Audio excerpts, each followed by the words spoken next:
Hi everyone, daily bytes में आप सभी का फिर से स्वागत है। इस लेक्चर में हम देखेंगे कि प्रीवियस ईयर में हिंदी और इंग्लिश के किस तरह के क्वेश्चंस आए हुए हैं। लैंग्वेज का जो भी सिलेबस है ये सारा कंप्लीट हो चुका है। इसकी सारी वीडियोस देखने के लिए आप चैनल की प्लेलिस्ट में जा सकते हैं, जहां आपको लैंग्वेज पेडागोजी की प्लेलिस्ट मिलेगी। उस प्लेलिस्ट में ही सारी वीडियोस आपको सीक्वेंस में मिलेगी। इन वीडियोस को देखकर आप सीटेट 1 की प्रिपरेशन कर सकते हैं। साथ के साथ आप मैथ्स, एनवायरमेंटल स्टडीज और सीडीपी की प्रिपरेशन भी इन प्लेलिस्ट को देखकर कर सकते हैं। आप इसे पेपर 2 के लैंग्वेज की, मैथ्स की और सीडीपी की प्रिपरेशन भी कर सकते हैं। तो चलिए स्टार्ट करते हैं क्वेश्चन नंबर 1 से, जिसमें पूछा गया है कि एक टीचर अपने लर्नर्स को वोकैबुलरी लर्न करवाना चाहती है। तो यहाँ जो 4 ऑप्शंस दिए गए हैं, इन चारों ऑप्शंस में से बेस्ट कौन सा रहेगा। वो न्यू वर्ड्स ब्लैक बोर्ड पर लिखें और बच्चों को उसका मीनिंग ढूंढने के लिए कहे। वो डिफिकल्ट वर्ड्स बच्चों को अंडरलाइन करने के लिए कहे लेसन में, और फिर उनसे कहे कि वो उनका मीनिंग फाइंड करे उनकी लैंग्वेज में। या फिर वो वर्ड्स का मीनिंग डिक्शनरी की हेल्प से ढूंढने के लिए कहे। या फिर वो बच्चों को कहे कि वर्ड्स का मीनिंग वो अपनी रियल लाइफ में यूज करे। तो इसमें बेस्ट रहेगा कि वो बच्चों को कहे कि जो भी डिफिकल्ट वर्ड उनको लगता है वो उसका मीनिंग ध्यान में रखे और उसका डेली लाइफ में यूज करे। नेक्स्ट क्वेश्चन इज, पोम के असेसमेंट के लिए इन चारों में से कौन सा एलिमेंट सही नहीं है, या फिर कौन सा एलिमेंट यूज नहीं किया जाएगा, देखा नहीं जाएगा। Poetic device, theme of poem, grammar और वोकैबुलरी। इन चारों में से ग्रामर पर फोकस नहीं रखेंगे जब हम बच्चों को पोम के लिए असेस करेंगे। बाकी तीनों का हम ध्यान में रखेंगे, उस पर फोकस करेंगे, उन तीनों को हम असेस करेंगे। नेक्स्ट क्वेश्चन इज, एक टीचर अपने लर्नर्स को कुछ सेंटेंसेस देती है जिन्हें वो एक शॉर्ट पैराग्राफ में चेंज करने के लिए कहती है बाय इंसर्टिंग सम कनेक्टर्स, जैसे कि but, and, although, because, however. तो इन सब कनेक्टर्स को ज्वाइन करके बच्चा एक शॉर्ट पैराग्राफ बनाता है। तो ये राइटिंग का कौन सा अप्रोच यहाँ यूज किया गया है। यहाँ पे राइटिंग का control to free writing approach use किया गया है। कैसे, पहले टीचर ने बच्चों को जो सेंटेंसेस दिए वो कंट्रोल्ड थे, फिक्स थे। फिर टीचर ने कहा कि कनेक्टर्स यूज करके उन्हें वो एक पैराग्राफ में बदले जो फ्री राइटिंग शो करेगा। क्यों? क्योंकि बच्चे वहां पे अपने आइडियाज लगा के उन कनेक्टर्स को यूज करके नए पैराग्राफ बनाएंगे, अपनी राइटिंग शो करेंगे। तो वो हो गया free writing. Next question is, एक टीचर क्लास 8 के लर्नर्स को इंडियन ऑथर की नॉवल पढ़ने के लिए कहती है और साथ ही साथ वो उनसे कहती है कि वो अपने व्यूज उस नॉवल के रिगार्डिंग एक ऐसे फॉर्म में लिख कर दे। तो यहाँ पे रीडिंग की कौन सी एक्टिविटी यूज की गई है। यहाँ यूज की गई है एक्सटेंसिव रीडिंग। क्यों? क्योंकि यहाँ पे बच्चा नॉवल पढ़ेगा जो एक एंटरटेनमेंट पर्पस के लिए हो गया, साथ साथ वो अपने व्यूज भी देगा, तो वो हो गया extensive reading. Next question is, teacher ने न्यूज़पेपर से एक टेक्स्ट सेलेक्ट किया जिसमें से उन्होंने हर 5th वर्ड को हटा दिया, और फिर बच्चों को कहा कि वो 5th वर्ड की जगह क्या आएगा वो लिखें या बताएं। तो ये किस तरीके का टेस्ट हुआ। ये हुआ cloze test, fill in the blanks, complete the paragraph, या फिर राइटिंग टेस्ट। ये हुआ क्लोज टेस्ट, क्योंकि क्लोज टेस्ट एक ऐसा टेस्ट है, ऐसी एक्टिविटी है जिसमें एक टेक्स्ट के फिक्स नंबर ऑफ वर्ड्स को टीचर हटा देती है। जैसे मान लीजिए 10 वर्ड्स एक पैराग्राफ में आए हुए हैं, तो इनमें से हो सकता है टीचर थर्ड वाले वर्ड्स हटवा दे और फिर बच्चों को कहे कि वो उसको किस वर्ड से रिप्लेस करेंगे, किस वर्ड को वहां पे वो फिट करेंगे, वो उनसे पूछे। तो ये होता है cloze test. Next question is, denotative meaning of a word is, किसी वर्ड का अगर हम फैक्चुअल मीनिंग बताएं तो वो कहलाता है डिनोटेटिव मीनिंग। इसी के साथ एक और होता है कोनोटेटिव मीनिंग।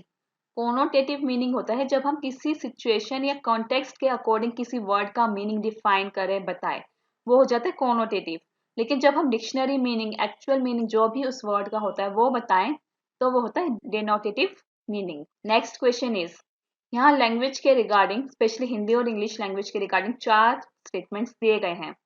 इन चारों में से कौन सा करेक्ट है वो हमें बताना है। English is official language of India, no. Hindi is national language of India, no.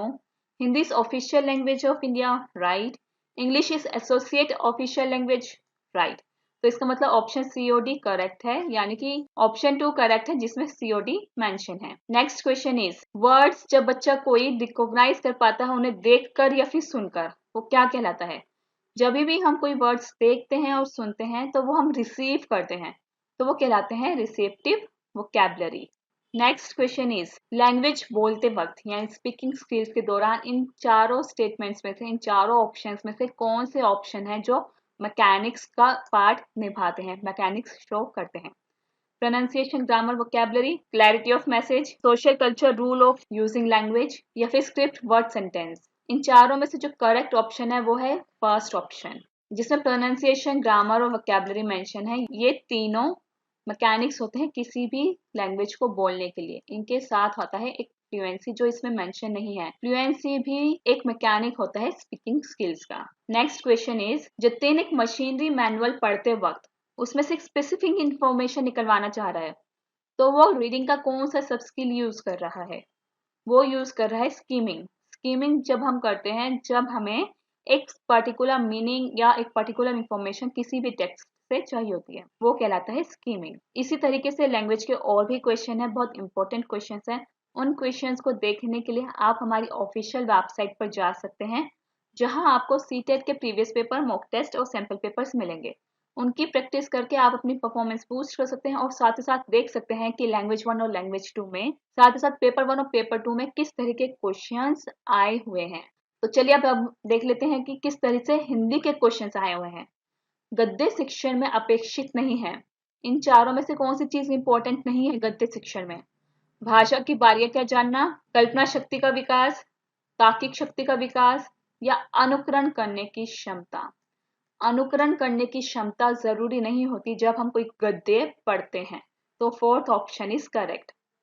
Next, उच्च प्राथमिक स्तर पर हिंदी साहित्य भाषा शिक्षण का एक महत्वपूर्ण उद्देश्य है। इन चारों में से कौन सा महत्वपूर्ण उद्देश्य है? हिंदी भाषा की नियमबद्ध प्रकृति को जानना, भाषा के व्याकरण को कंठस्थ करना यानी याद करना, गलत।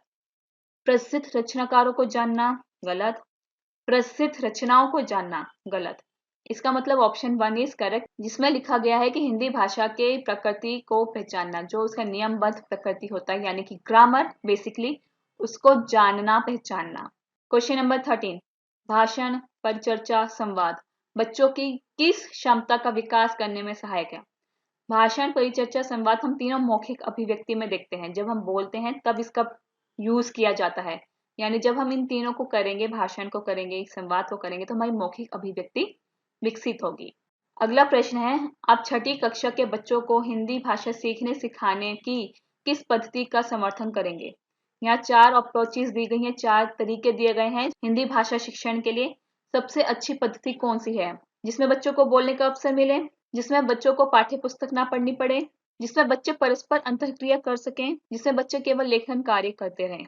तो इसका ऑप्शन 3 सबसे ज्यादा अच्छा है, इंपॉर्टेंट है, बहुत ही उपयुक्त पद्धति है बच्चों को हिंदी भाषा सिखाने के लिए। ऑप्शन 3 इज करेक्ट, जिसमें वो आपस में इंटरैक्ट कर सकते हैं किसी भी भाषा को प्रयोग करते हुए। अगला प्रश्न है, भाषा के संदर्भ में संचार माध्यमों का प्रयोग न केवल सामाजिक संवेदनाएं विकसित करता है, बल्कि डैश को समझने में मदद करता है। इनमें से किसको समझने में मदद करता है? विभिन्न माध्यमों की जानकारी, विभिन्न माध्यमों में प्रयुक्त भाषा, विभिन्न माध्यमों का उपयोग या विभिन्न माध्यमों की आर्थिक स्थिति। इसमें जो सबसे अच्छा आंसर है, उपयुक्त आंसर है, अप्रोप्रिएट आंसर है, वो है प्रयुक्त भाषा।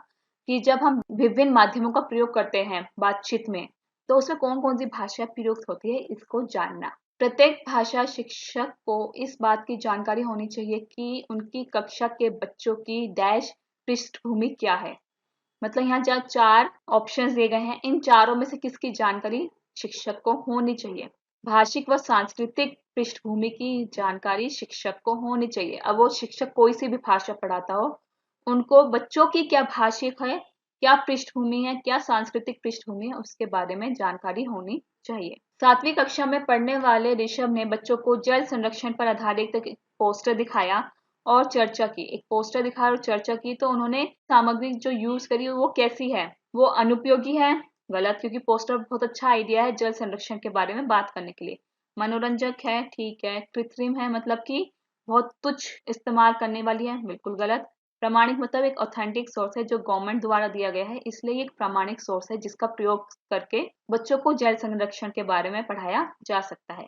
अगला प्रश्न है, दीप्ति ने 8वीं कक्षा के बच्चों को समान भाव वाली कविता खोजकर सुनने के लिए कहा। ऐसा क्यों कहा उन्होंने? बच्चों को समान भाव का अर्थ समझाने के लिए, बच्चों की प्रक्रिया का आकलन करने के लिए, बच्चों का मनोरंजन निर्वाह करने के लिए, बच्चों का बोध स्तर का आकलन करने के लिए। इन चारों में से जो सबसे अच्छा आंसर है, अप्रोप्रिएट आंसर है, उपयुक्त आंसर है, वो है अर्थ समझाने के लिए। बच्चा समझ सके कि जो कविताएं हैं उनमें समान भाव किस तरीके से होता है, ये बच्चा समझ सके, इसलिए उन्होंने समान भाव वाली कविता सुनने को कहा। अगला प्रश्न है, भाषा स्वयं में एक नियमबद्ध व्यवस्था है। अभी हम देख चुके हैं कुछ क्वेश्चंस पहले, कोई सी भी भाषा हो उसमें नियमबद्ध व्यवस्था होती है।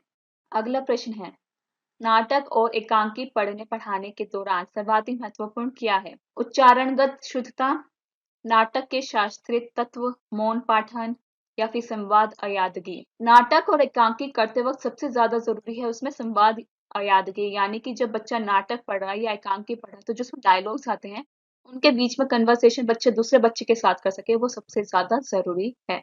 अब ये जो अगले दो प्रश्न आप देख पा रहे हैं 21 और 22, एक इंग्लिश का एक हिंदी का है, ये दोनों ही बोनस क्वेश्चन है। इन दोनों क्वेश्चन का आंसर आपको कमेंट बॉक्स में देना है।